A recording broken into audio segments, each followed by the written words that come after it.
All right, let's talk about what's happening at the absolute cutting edge of artificial intelligence. Right now, the entire industry is being shaped by two massive and kind of opposing forces. On one hand, you have this incredible, blistering speed of innovation, and on the other, this really urgent demand for control and safety. So let's dive in. And really, this is the question we're trying to unpack here. You've got the engine, all this money, all this incredible technical progress, pushing AI forward at an insane pace. But then you've got the brakes, a growing movement of researchers and regulators who are trying to pump the brakes, or at least install some, to make sure this whole thing stays safe and actually benefits us. It's this fundamental push and pull that defines everything right now.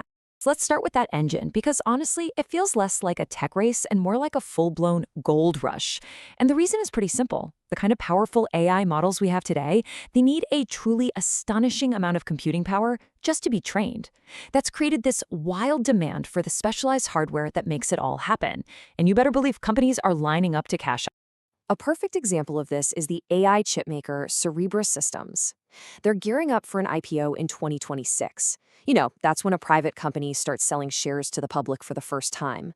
This kind of move just screams confidence. It tells you that investors are incredibly bullish on the future of AI infrastructure. They see a massive opportunity in building the digital picks and shovels for this AI gold rush. But it's not just about the hardware, guys. The sheer amount of money, of capital being poured into the AI space is just staggering. And it's being pulled from basically every other corner of the tech world to fuel this new engine. Just look at this number for a second. $1 billion. That's the potential value of a startup, Resolve AI, after just its first big round of funding. What they're building is what people are calling agentic AI. These are systems that don't just answer your questions, they can actually do things on their own. We're talking about an AI that could find and fix super complex software problems all by itself, no human needed. And investors are betting huge that this kind of self-driving AI is the next big thing. And here's another sign of this massive capital shift. A company called Northern Data sold its Bitcoin mining unit for up to $200 million. So what's the plan for that exact same building, that same infrastructure? Well, it's being completely gutted and rebuilt for AI computing.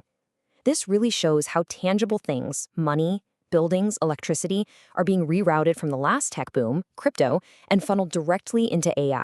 So the really crucial point here is that we're watching a massive strategic redirection of resources in real time. All that capital, all that physical infrastructure that was built to power the cryptocurrency wave, it's now being systematically pointed straight at AI. It's about as clear a signal as you can get about where the industry thinks the future is. And this table just lays it out perfectly. It's so clear. In the past, the goal was Bitcoin mining. The focus was on crypto. In the future, it's all about AI and high-performance computing.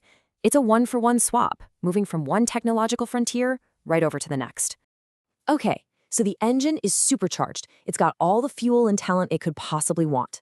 It's getting more powerful by the day. But, and this is a huge but, this brings us right back to the other side of the equation.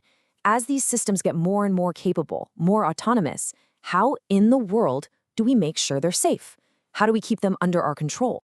And this brings us to that second huge force at play, building the guardrails. While all this explosive growth is happening, you have this parallel effort from researchers and governments trying to create the frameworks we need to manage the risks of this incredibly powerful new technology. A really key concept here, coming from researchers at OpenAI, is something called chain of thoughts monitorability. Let me try to break it down. Imagine you ask an AI to solve a really complex problem, and poof, it gives you the right answer. Awesome, right? But can you see its work? Can you follow the step-by-step logic it used to get there? Monitorability is basically a measure of how easy it is to follow that reasoning, because if we can't see its work, we can't fully trust its answers, and that's a massive challenge for safety. And this whole push for safety is really happening on two separate fronts.